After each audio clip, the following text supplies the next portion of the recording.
Chapter 2. Be a Man for Once. The first boom kept him awake until exhaustion finally dragged him under. The second pulled him back out. Sometime in the deep hours, Brightmoor shuddered hard enough to rattle his bed frame. The lights flickered, dimmed, then steadied again. Beneath his blanket, Noah gripped the thin fabric and listened for alarms, boots, screams, anything that would prove he had not imagined it. Nothing came. Only the old groan of stone and pipe.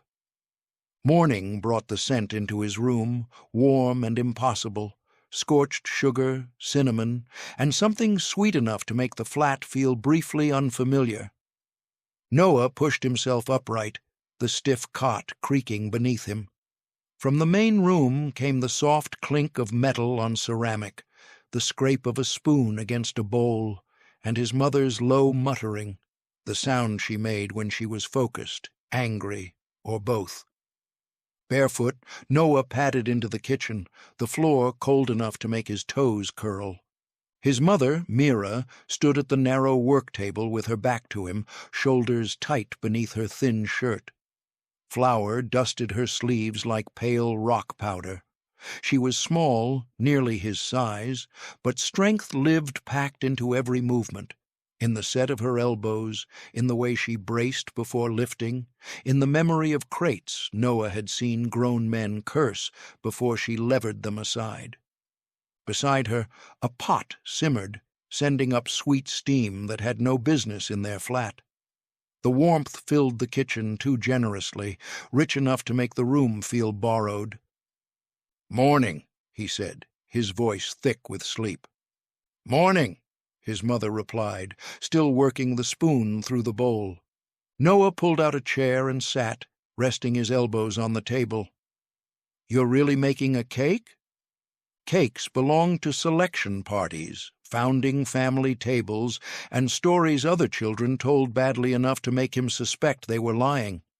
They did not belong in a flat assigned to a supply officer, where every sack of flour had a number and every missing pinch had to be explained. His mother's mouth crooked at one corner. "Would I be covered in flour if I wasn't?" Flour paled her face and clung to the dark hair near her cheek, making her look like a tunnel mouse caught in the bins, not guilty for being found, just annoyed.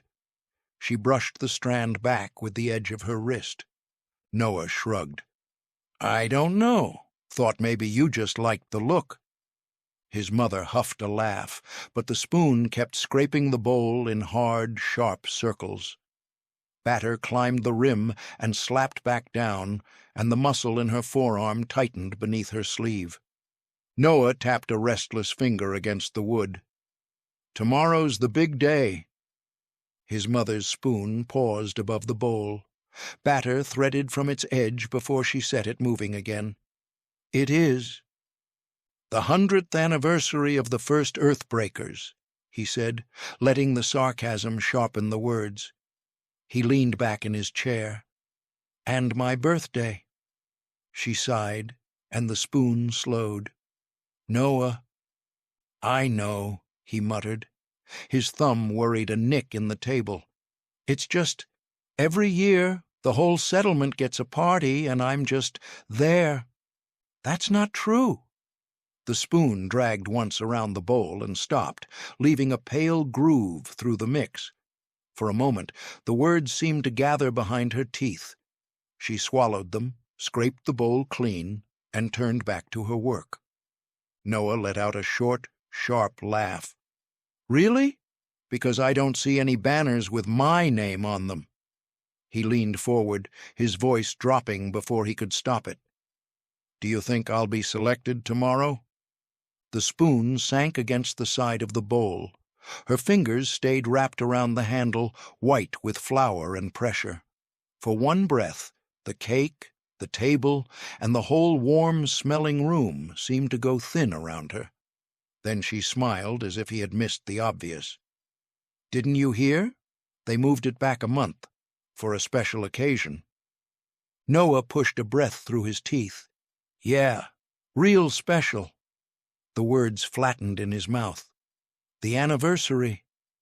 She wiped her hands on her apron, then reached across the table and ruffled his hair like he was still young enough for the gesture to fix something. "No," she said. "Your birthday." Noah ducked out from under her hand, smoothing his messy brown hair back into place, even though it did not need fixing. His brow pulled tight. "They can do that? Just move it?" Something tightened at the corner of her mouth. "The elders can do anything if they call it tradition." She pushed warmth back into her voice before the bitterness could stay there. "Come on, Noah. You really think the whole settlement would reschedule for the Earthbreakers? They did it for you." The batter shone wetly in the bowl, glossy from too much work. Flour clung to her arms like ash, and the smile she gave him looked just as pale. Noah tried to return it, tried to take the lie the way she offered it. His face would not hold the shape. His birthday was just a date. Selection was a verdict. "Dad sent a letter," he said, because some aches were easier to touch than others. "He can't make it again?" The question changed the room. His mother's hand tightened around the bowl until her knuckles showed through the flour, and a tiny pulse jumped at her temple, quick and trapped beneath the skin. When she turned back to the batter, her face had smoothed itself into something practiced. "It's been a busy year." Noah's fingers curled against the edge of the table. "Caught up with packed business?" Packed business. The words adults used when they wanted children to stop asking where someone had gone. She gave a single sharp nod and forced her hands back to work, folding the batter with careful, unnecessary precision. "Yes." Noah leaned back, squaring his shoulders as if that could make him older than he felt. His birthday had been swallowed by the anniversary. Selection had only moved farther away. His father had become folded paper on a table. Under the table his hands curled into fists.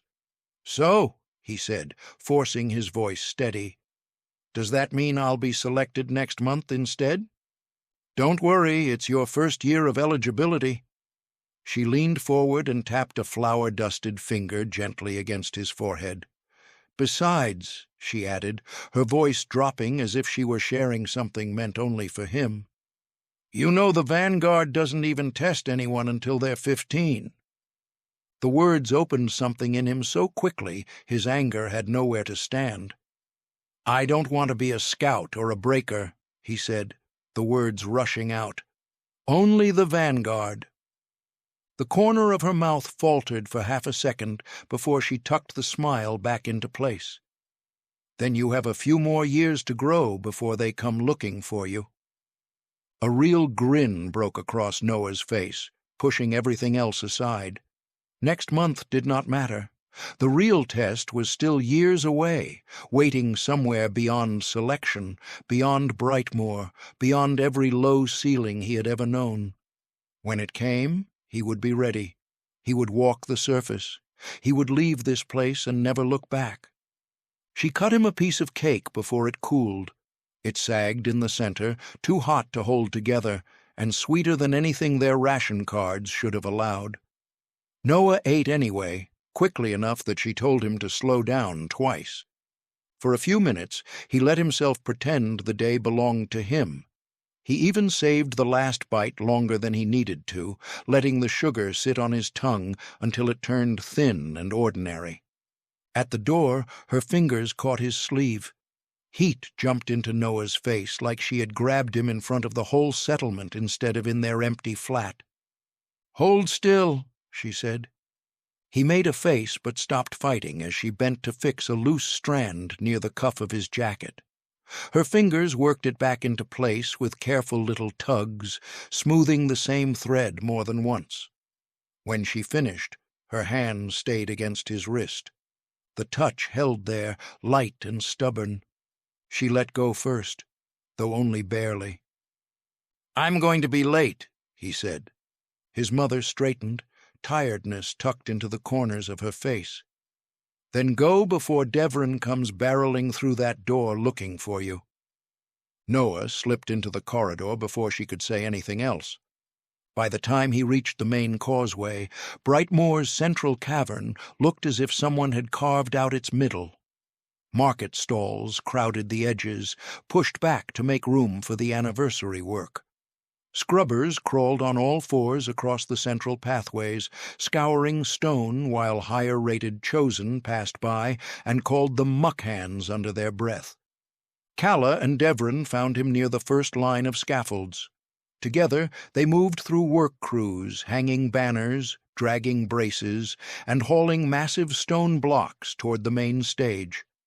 Hale foremen stood along the chalk lines in clean gray cuffs, each one marked with 3 white pillars beneath a gray arch. They pointed while other people lifted. The air carried ground stone, old cloth, fresh paint, and the grit of too many boots. Devrin slowed as they passed a team of breakers, his attention snagging on every brace, hammer, and calloused hand. In the work-light, his deep green eyes looked almost fever-bright. The men hauled support beams across the cleared floor with a rhythm that made the work look almost easy. Sweat cut pale tracks through the crushed rock on their arms. "Look at them," he muttered, more to himself than anyone. "They're still carving this place out." Calla stepped around a pile of chipped stone before Devrin could walk straight into it. "Try not to worship so hard you crack your skull." He caught himself half a step too late and straightened like the stumble had been part of the plan. "I'm serious." Beyond the breakers, older kids clustered near a new banner pole, all of them already chosen, laughing like the cavern belonged to them. Devrin reached for a grin and missed. "We ever gonna get anything out of this?" Calla's smile lost its edge. For a moment, her attention slid to the older kids near the banner pole. Not long, just enough for Noah to catch it before she turned away. Devrin kept going, quieter now. "They get to celebrate because they're part of something. We just get to watch." His voice thinned as the banners overhead pulled the words out of him. Vanguard banners stretched across the stone vaults, silver on black. Even in the dim, flickering lantern light, the insignia seemed to burn. A single sword pointed skyward, wreathed in wings and flame. Beneath them, the cavern felt smaller. "Not forever," Noah said, but the words caught on the way out, small and rough in his throat. Devrin turned. "Not forever what?" Noah forced his attention away from the banner and found a smirk before the others could see too much. "We won't be watching forever. One day, we'll be part of it." Calla raised an eyebrow. "Yeah? And what do you think we'll be?" "Breaker," Devrin said instantly, puffing out his chest. "Best job in any sector. You get to blow stuff up, clear new paths, actually make something." "Until a tunnel collapses on your head," Calla countered. "That's why we reinforce them, genius." Devrin pointed at Noah. "What about you?" "Vanguard," Noah said, without giving himself time to hesitate. "Obviously," Devrin said. Calla angled toward him, the question tucked sharp into her face. "And me?" Noah grinned. "Scout." Her eyebrow lowered. "Why?" "Because that's what you always do," he said. "When we explore, Devrin breaks things, and you're the one who checks if it's safe." Across the square, workers dragged another brace into place. Calla followed the movement for half a breath, her mouth caught between an argument and the truth. "Fine. Scout." Devrin spread his arms. "There it is. Breaker, Scout, Vanguard, unstoppable." Noah's grin widened. "Exactly." Calla opened her mouth, probably to ruin it, but whatever she meant to say changed before it reached her tongue. Her attention slid past them, toward a side passage half hidden behind the banner crews. Fresh bracework framed the opening, raw and pale where the stone had been cut. Dust still powdered the floor. "Then prove it," she said. Devrin's grin lost some of its teeth. "Prove what?" "Unstoppable." Calla nodded toward the passage. "Breakers cleared it yesterday. Hale hasn't posted anyone yet." Past the banner crews, the new tunnel waited narrow, unfinished, and dark enough to keep secrets. A colder breath moved out of it, carrying the bitter smell of blast smoke and cracked stone. Something in Noah answered before sense could. For a moment, the banners, the stage, the watching adults, even selection fell away. There was only the opening and Calla beside him, already seeing the route. "That's restricted," Devrin said. Calla's mouth curved. "So walk quiet." Noah took one step after her. "Oh, look!" a familiar voice called from across the square. "It's Calloused Calla and her little rescue crew." The sound put a knot between Noah's shoulders before he turned. Jesse Lacey leaned against a wooden support beam with his arms crossed, a smug little smile already waiting for them. He was tall, but not built like Devrin. His lanky frame looked larger because of the boys gathered around him, 3 older ones flanking him like Jesse's name had rubbed off on them, too. Long red hair hung around his face in dirty ropes, uncombed and careless, as if even grime knew better than to make him look poor. When he shifted, the lacy crest flashed on his cuff. 3 linked silver rings around a blue water drop, bright against the mess of him. Calla stopped beside Noah so sharply he felt it more than saw it. Her fingers caught his arm for half a second, quick enough that anyone else might have missed it. Then she let go, her hand closing once at her side before she tucked the motion away. "Just ignore him," Devrin muttered. But his shoulders shifted, and his attention snagged on the lacy crest before he forced it elsewhere. Calla's fingers brushed Noah's arm again, quick as a spark. Not fear, not really. Noah knew the shape of it by now. "Are you with me?" Heat beat behind Noah's forehead. Jesse was almost 18 and still here. Everyone knew what happened when an Unchosen turned 18. The name stopped being a warning and became a sentence. They pushed you beyond the sealed doors with ration scraps, a dull tool, and no place saved at the table. But the Lacey family owned half the market stalls and 3 of the main water pumps. So Jesse stayed. Jesse pushed off the beam and took one slow, deliberate step forward. The boys with him moved too, not rushing, just spreading wide enough to make retreat look like asking permission. Calla's mouth closed into a hard line. She aimed herself at a point past Jesse's shoulder, refusing to give him the satisfaction of being looked at directly. Her fingers opened once at her sides, then pressed flat against her thighs, pinning herself in place before her temper could move first. Jesse's voice came out soft and spoiled. "Got an itch, Calla." For half a breath, the insult did not land. Then understanding cut across her face. Jesse turned his back to her and scratched at his own backside with slow, theatrical care, grinning at the boys over his shoulder. "Hands like that from shoot work?" he said. "Or do they just put you wherever the clean people don't want to reach?" Ugly laughter broke from his crew. Heat climbed behind Calla's ears, but the rest of her stayed locked down, every inch of her refusing to give them the flinch they wanted. Beside her, Noah's nails bit into his palms. The pain helped. A little. Jesse kept going, hunching his shoulders as if he were doing an impression of someone smaller, dirtier, easier to step over. "Come on, Calloused Calla. Don't get shy now. That's what you're good for, right? Dirty places, dirty work, other people's leftovers." Noah stepped forward before he could decide whether that was bravery or stupidity. Brightmoor boys heard it from the time they could lift a water jug. Be useful, be hard, be a man for once. Noah had never known exactly what that meant, only that everyone seemed to know when you failed at it. "Shut up," Noah said. Jesse turned, that rotten grin stretching wider. "Oh? The little Vanguard wannabe gonna run to Daddy? Oh, wait, I forgot. He left you, didn't he?" His smile sharpened when the words found their mark. "Useless punk." "Noah, don't," Devrin whispered. The warning frayed thin. Noah ignored him.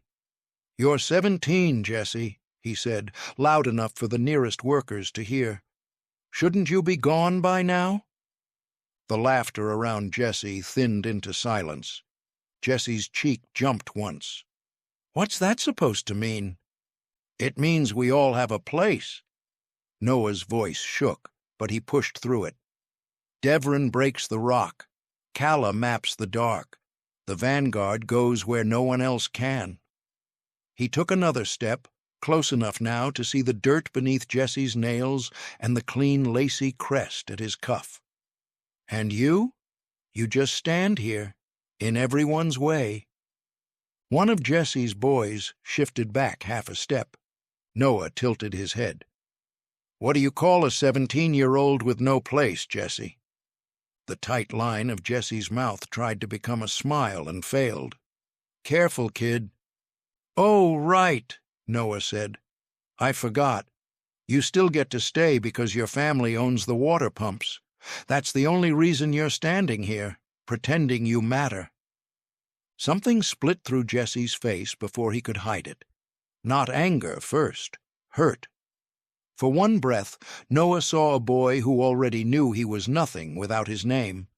Then Jesse's hand closed. Kala made a small sound beside him. Devrin's warning came too late. "What are you going to do, Jesse?" Noah asked, voice dropping. "Hit a kid? Everyone's watching. They'll see what you are." Jesse's fist drove into Noah's stomach. His body failed before he understood the hit. Breath tore out of him.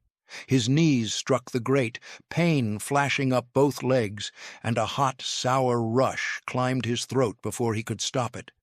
Sick splattered across Jesse's boots. Jesse lowered his chin. For one stunned second, the square held its breath. A few adults turned. One of the banner crews slowed. Then Jesse shifted just enough for the lacy crest to catch the light, and every grown face nearby found somewhere else to be. Hands returned to ropes. Shoulders bent over braces. Someone called for more paint, as if a boy had not just folded onto the grate. A hale foreman watched from the chalk lines. For one second, Noah thought the man might step in. Then the foreman measured Jesse's cuff, the 3 linked silver rings around the blue water drop, and turned back to the scaffold. Jesse's mouth twisted with disgust. "You little shit!" He hit Noah again. The blow caught him at the temple and knocked the cavern sideways. Another cracked his teeth together. The next drove deep into his eye socket, and the world burst into white sparks. The grate came up hard beneath him. Kala screamed his name. Through the blur, she lunged forward before one of Jesse's lackeys shoved her back. Kala caught herself on a banner pole, one hand clamping around the metal hard enough to make it rattle. For a second, the impact left her fighting through pain. Then her breath changed. Her nostrils flared once, sharp and small, and her eyes found Jesse through the crowd, bright with something Noah was too hurt to name. The lackey who had shoved her took half a step back. Devrin moved all at once. A heartbeat before, he had stood at the edge of the circle with his weight trapped in his heels. Then he came forward hard enough that the nearest lackey stumbled back without thinking. Another boy raised both hands, not quite brave enough to touch him. He was only 11, barely older than Noah, but in that moment Devrin looked carved from the same stone the breakers split for a living. Jesse's crew shifted together. 4 older boys, closed fists. Adults nearby found sudden interest in banner rope and scaffold hooks. Devrin stopped short. His shoulders bunched beneath his shirt, and his fingers spread wide at his sides, big enough to hurt someone and useless enough to know it. For one breath, Noah thought he would do it anyway. Then Devrin saw the whole shape of it. Noah on the grate, Calla trapped near the pole, Jesse's crew closing ranks, and every adult pretending work mattered more than blood. The fight drained out of him in one ugly swallow. He turned and shoved into the bodies behind him, disappearing between shoulders and hanging cloth. Noah tasted blood and sick at the back of his throat. Somehow, the thought of Devrin running cut deeper than Jesse's fist. One of Jesse's lackeys laughed first, short and uncertain. The others joined once they understood Devrin was gone, louder now, safe now. The sound spread around Noah like grime in water. Jesse kept his head turned toward the place Devrin had vanished, just long enough for Noah to know he was choosing the next wound. Then he crouched beside him, grin swollen with triumph. "See that?" he said. "Even your own friends know you're not worth bleeding for." Calla made a small sound somewhere behind him. Noah tried to turn toward her, but pain flashed white behind his eye. Jesse leaned closer, breath dragging in ragged little pulls. "Everybody leaves you in the end, Drayton." Something inside Noah went quiet. He coughed, copper and old sick burning at the back of his throat. Then he smiled, a broken, bloody mess of a thing, gathered what he could in his mouth, and spat straight into Jesse's face. A strangled roar tore out of Jesse. He yanked Noah up by the collar until their faces were inches apart. His breath smelled of stale rations and fury. "Run your mouth again," he snarled, each word shaking at the edges, "and I'll make sure you can't use it." Jesse shoved him back down. The impact rattled Noah's teeth. Then Jesse stood, wiped his face with the back of his hand, and walked away, his crew trailing after him like loose chains. Calla was on her knees beside him before Jesse's last footstep faded. "Are you—" "I'm fine," he grunted, the words thick with blood. Each heartbeat struck behind his eye. The swelling had already started to close it. Calla's attention moved over his face, then past him to the workers lingering at the edges of the square. A few were still watching, pretending badly that they weren't. Her mouth tightened as she marked them, one by one, before turning back toward the place Jesse had vanished. "You didn't have to do that." Noah tried to smirk, but the split in his lip pulled wider, sending a fresh line of fire across his mouth. "Yeah," he coughed, "I did." She looked like she wanted to argue, drag him upright, and scream at every adult in the square all at once. Instead, she stayed there on the cold grate beside him, one hand hovering near his shoulder and the other pressed flat against her thigh, holding herself back. By the time the banner crews finished their work, the story was already moving through Brightmoor, carried by lowered voices, paused hands, and mouths that went quiet whenever Noah shifted too close.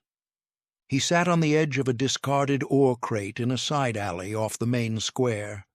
Every part of his face had learned a different ache. His ribs pulled sharp with each breath, but at least Jesse was gone. Devrin had returned after the shouting stopped, saying he had gone for help. Noah had not answered him. Calla had not either. "Foreman said it was a family matter," Devrin muttered, and then stopped talking. Now he stood a few feet away with one boot propped on a broken stone lip, working the same loose strap through his fingers again and again. His chin stayed bent over the task, as if leather and buckle could forgive him if he worried them long enough. Calla sat cross-legged on the ground nearby, arms wrapped tight around her knees. Dust clung to the cuffs of her trousers. Her attention stayed on the floor between her boots, but nothing about her seemed lowered. A small muscle jumped near her cheek, once, then again, like anger trying to find a way through. Devrin sighed, rough enough to scrape through the alley. "You really can't help yourself, can you?" Noah angled his good eye toward him. "He was asking for it." "Yeah? And you were asking for that," Devrin shot back, gesturing at Noah's swollen face. Noah pressed his sleeve to his lip. The fabric came away dark. "Worth it." Calla said nothing, and Noah knew that kind of quiet from her. It did not shake. It sharpened. He turned toward her carefully. "You okay?" Her attention lifted from the dust to his face. "Don't make this about me." "I was just trying to help." Her mouth tightened. The injury kept pulling at her despite herself. His swollen cheek, his split lip, the blood darkening his sleeve. Each glance made her angrier. "No, you were trying to prove something, and you used me to do it." Her voice stayed low, but the control in it had gone thin. "You think standing up to him fixes anything? You think letting him beat your face in makes you stronger?" Noah pressed his thumb against the split in his lip until the pain sharpened. It shut him up. A short, bitter laugh got out of her. "No, it didn't. It showed him where to hurt you.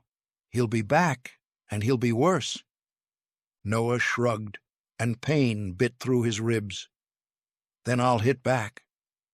Calla stared at him like he had just proved her point for her.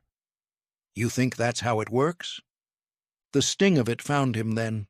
Failure, shame, the awful sense that he had lost control in front of her.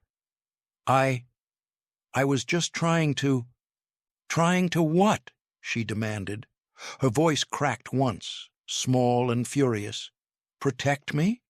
I didn't ask you to make yourself bleed for me." She stood, brushing dust from her pants with short, angry swipes. "Jesse doesn't fight fair. He has his family and his money. You've got what? A smart mouth?" "I've got more than that," Noah said. "Whatever." The word came out flat enough to hurt. "Do what you want."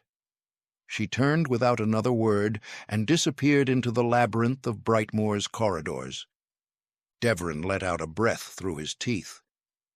"You really know how to make things worse, Dre." Noah pressed his tongue to the split in his lip until pain answered for him. A few feet away, Devrin shifted his weight. The strap on his boot was already fixed, but he bent and pulled at it again anyway. Noah almost wished Jesse had hit him again. A fist had rules. Calla's silence did not. The logic kept circling in his head. He had not been wrong. Jesse was a coward. Noah had only spoken the truth. So why did it feel like he had lost? He wiped his mouth, blood sharp on his tongue. Far down the causeway, the vanguard banners swayed in the draft, silver on black, unshaken and untouchable. That was power, not a clever mouth, not a fist thrown too late, not courage that ended with your cheek against the grate. Power made people step aside before you ever touched them. It made workers lower their heads. It made boys like Jesse think twice. Noah swallowed what was left in his mouth and kept himself fixed on the banners until the silver blurred. Someday he would not be a boy with a split lip and blood on his teeth. Someday people would know what he was before they swung.